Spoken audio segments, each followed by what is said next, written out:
Hello, Allah.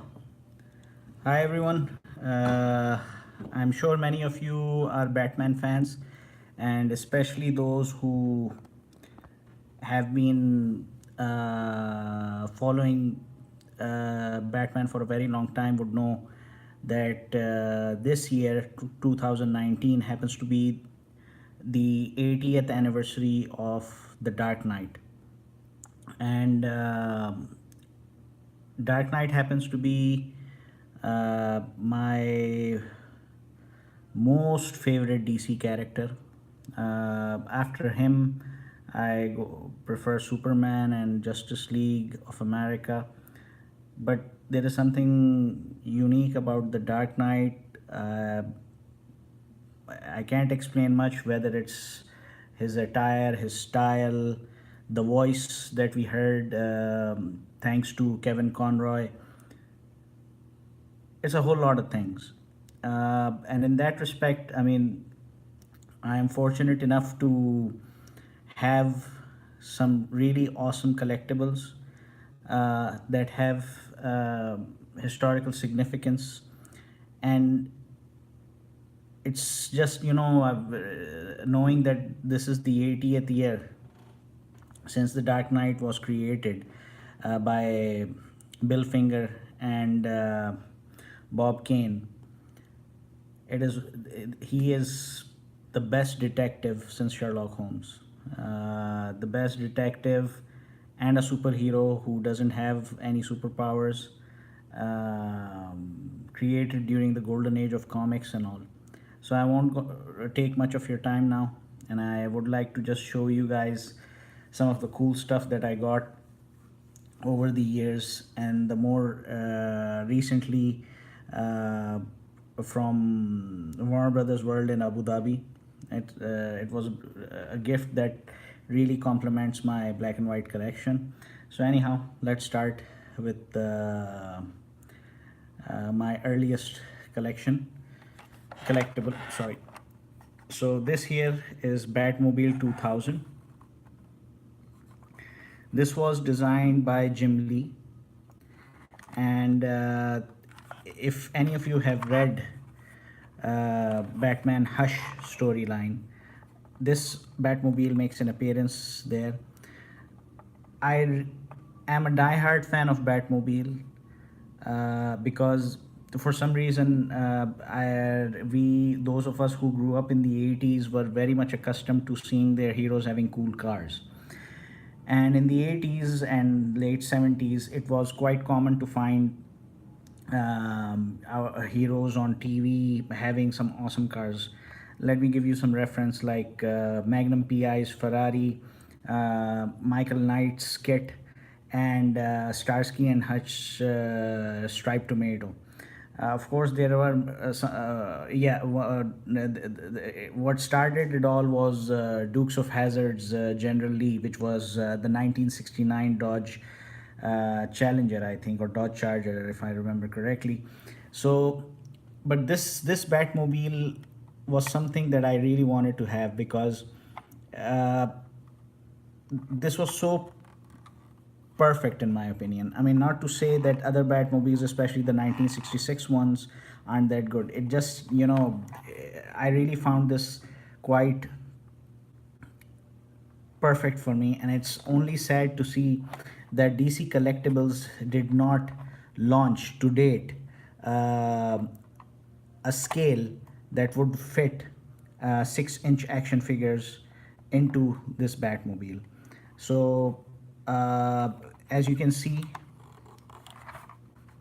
that this is the shape, the beauty. Just look at the perfection. The die has been cast beautifully. You can open up the bonnet, check out the engine, and then you can also open up the cockpit, and there's room for two. So this is the first ever collectible that I got when I started to when I became independent. When I was young, I had a remarkable Batman 1966 series diecast set that was, I think, 124 scale or one. I think so. It was 124 scale, but it had a Batcopter, it had a Batmobile, it had a Batcycle, and that set remained with me for a long, long time. And it's like, it's when you're young and you're moving around places and so forth, it's a bit difficult to be able to maintain your old collectibles and all. And I still miss that toy set of mine. And but at least what I lost, I gained it in this form. And I hope DC Collectibles, they make a scale, diecast scale of it that's big enough to, basically have 6-inch action figures seated within it. Now, the other collectible that I got was, one day I was looking for really cool Batman graphic novels on Amazon, and I came across an offer in which if I buy Batman Black and White series Volume 1, Volume 2, I would also get a Batman statue for free. Uh, Sorry, it was not, it was the other way around. It was basically if I buy the Batman statue, the Black and White series, I would be getting Volume 1 and Volume 2 of Batman Black and White graphic novel. So this is basically Batman Black and White Volume 1 and 2. Why do I recommend this book? Graphs are one of my favorites. I mean, if I most of my collection happens to be from DC, Batman's graphic novels. And but this one is something really special. Why? Because this is like, in music where you have those CDs or where you have those collections which have uh, compositions, songs, melodies from various artists who are who are known for their craft, and they join forces to make one awesome album, or like a super group. Like for example, in country music we have the Highwaymen. I mean, all country music's giants joining forces to create awesome music. So this is something like similar, where you find the legendary of today's era. They are they join forces and they write, they draw, they create short stories about the Dark Knight. And it's all black and white, but the quality of storytelling, the art, is so mesmerizing. I don't know about other guys, but whenever I see, when I start reading Batman Black and White, Miles Davis track "So What" starts to play within my mind, and quite a lot of times what I do is that I put this track while I'm reading this graphic novel.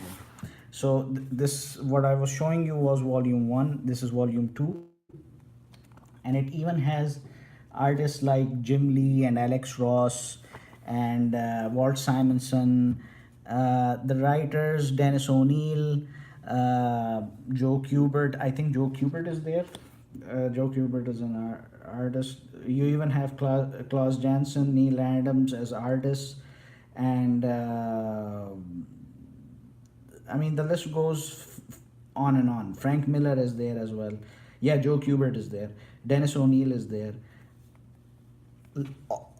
Everyone who is a legend in comic book industry has taken a shot, and they have wrote shortest stories possible, but some of the best stories ever written and some of the best art. And this is like, in my opinion, the greatest ever collaboration for the Dark Knight. So now, which statue?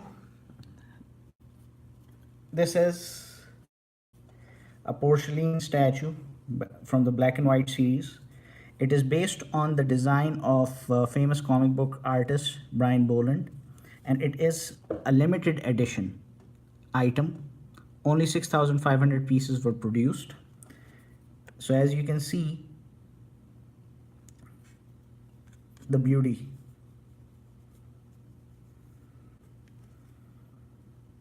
And then last but not least, this took me a lot of years just to get my hands on this. Again, growing up in the 90s, we were lucky enough to watch Batman the Animated Series, a series that was conceived by the likes of Bruce Timm, and it was written mostly by Paul Dini and other people like Stan Berkowitz. There were many other contributors who participated in that production.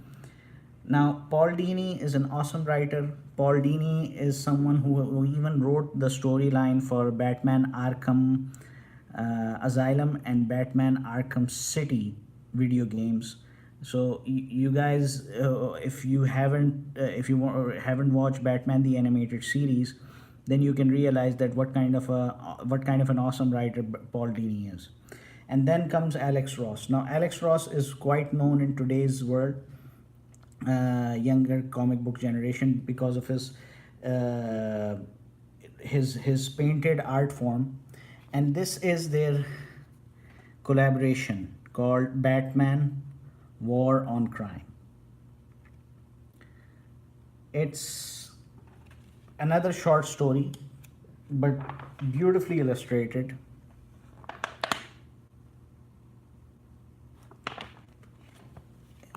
The back cover itself is like, wow.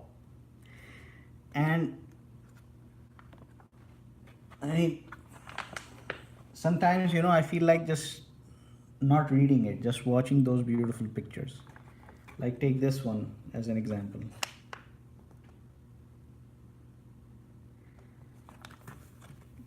So, to top it all of it, I recently was gifted this really cool keychain that has Batman's bust or head, if I might say. And this came in from Warner Brothers World in Abu Dhabi, thanks to my loved ones who thought of me when they were there, and they brought it as a gift. So this thing really goes well with my black and white collection, because not only black and white collection, but also the Batmobile that I have, which I showed you just now. Okay, obviously I'm not going to be using this keychain. For me, it's just too good. It should be decorated rather than used. And here's another look of it.